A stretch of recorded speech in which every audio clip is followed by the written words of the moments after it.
Hello my dear ones, and welcome back to my channel. If you're new here, my name is Olga and I recreate 1940s recipes following British, American and Soviet cookbooks from the era. Today I'm baking rich coffee cake to celebrate 1,000 subscribers on my YouTube channel. The recipe comes from Fanny Farmer Boston Cooking School cookbook.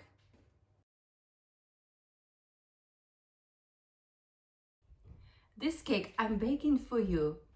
Unfortunately, you wouldn't be able to try it, but I will describe it to you and show it to you. And we can all imagine sitting together at the table with a cup of tea, enjoying a nice coffee cake. I have no words to describe how grateful I am for your support and motivation. I feel like I know many of you by your names and your stories, and I really appreciate it, and that means a lot to me. Here are all the ingredients that I will need for this rich coffee cake. This is a very demanding cake because it calls for the ingredients that would be impossible or very difficult to find in 1940s Britain. You would have needed some special connections and channels to be able to obtain certain ingredients from the list of ingredients for this cake. As we know, Britain was hit by rationing more than USA. So while British cookbooks were very simple, using only ingredients that were available on rations, US had a little bit different story. The rationing there was not as strict and didn't last for so long as it did in UK. Soviets didn't issue any cookbooks during 1940s because all the energy, all the effort was just channeled towards survival. And who would have bought those books in there? Nobody, because people didn't have food. They literally ate animals that they would have been able to catch on the street, like dogs, cats, stealing. So nobody thought about fancy cookbooks in 1940s Soviet Union. All they thought about what they will put on their table today. If there was a little slice of bread, that would have been considered great and success of the day. Okay, time to bake my celebratory rich coffee cake. So first, I'm going to cover my fruit with 1/4 cup of flour.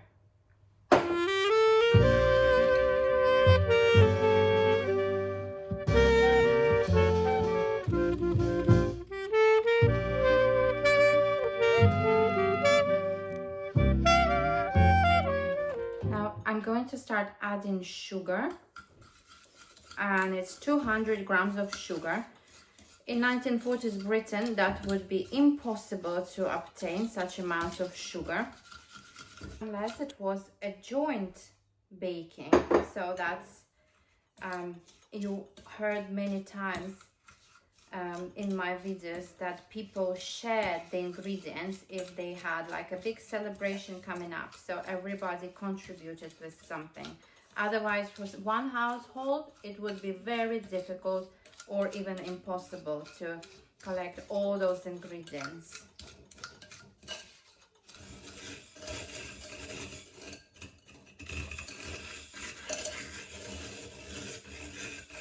Next, I'm going to beat in eggs one at a time.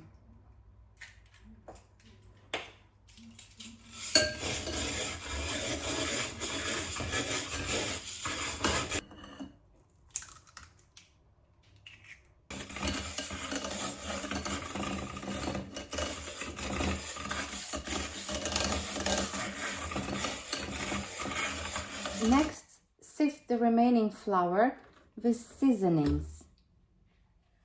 1/2 teaspoon of cinnamon, 1/4 teaspoon of cloves, 1/4 teaspoon of mace, and 1/4 teaspoon of mixed spice.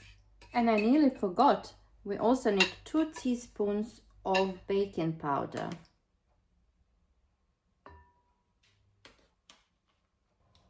Sift.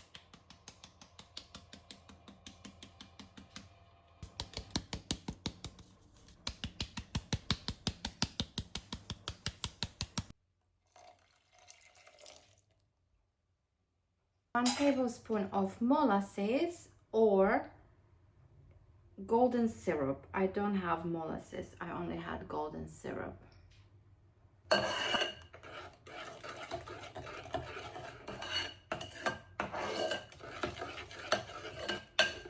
If your butter and sugar split when you add cold coffee, don't worry, it's totally normal and won't ruin your cake.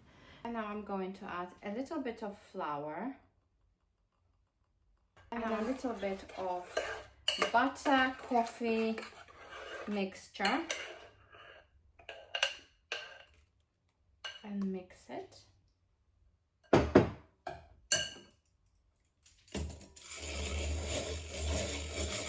And again, a little bit of flour mixture.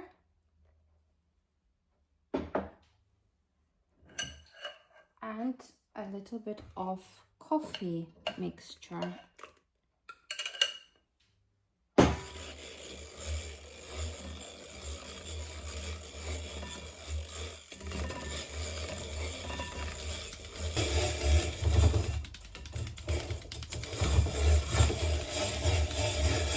And add a tablespoon of bourbon or whiskey or rum, or you can skip it all together.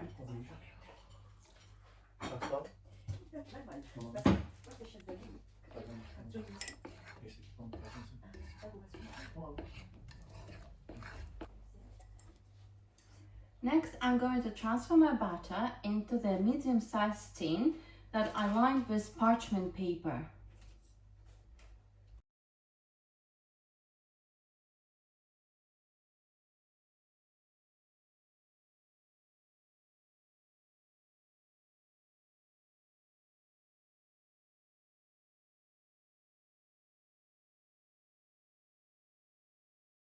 I coated the dried fruit in flour and gently placed it on top of the cake batter just before putting it into the oven.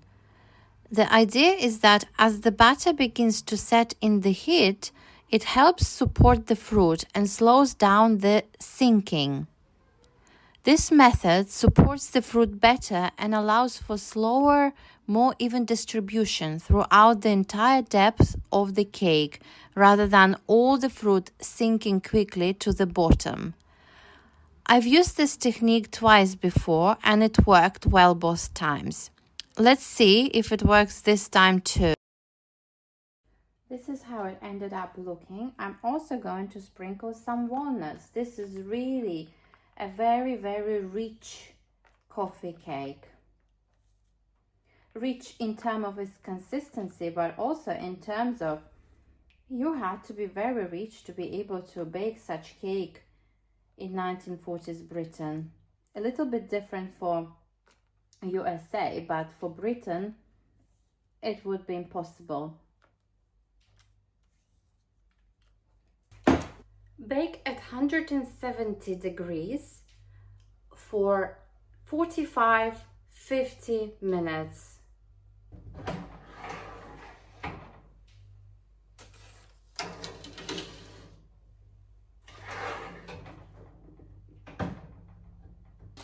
And my rich coffee cake is ready and it looks promising.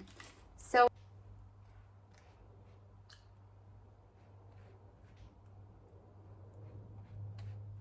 you don't have to do that, but the recipe recommended to put some rum or more coffee. The cake looks and smells amazing. Looking forward to try it. It needs to stand overnight to get all the flavors and alcohol settle, and then tomorrow we will try it.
I can see the fruit was evenly distributed. I can see nuts here, raisins, some dry fruit, another nut, another raisin. So it looks like that trick worked. Oh, look at that.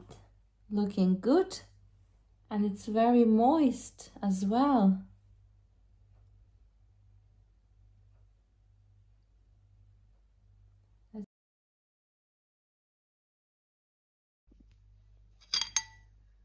I really like this cake. It tastes amazing. It's really moist, as opposed to many cakes I tried from the 1940s.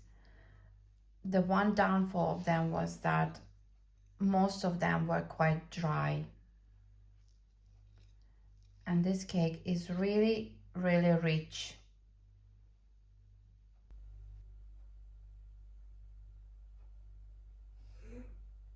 The cake looks and tastes amazing. It's so moist, full of flavor. I can taste coffee, walnuts, raisins, all mixed together with a little bit of rum on top. It's just amazing.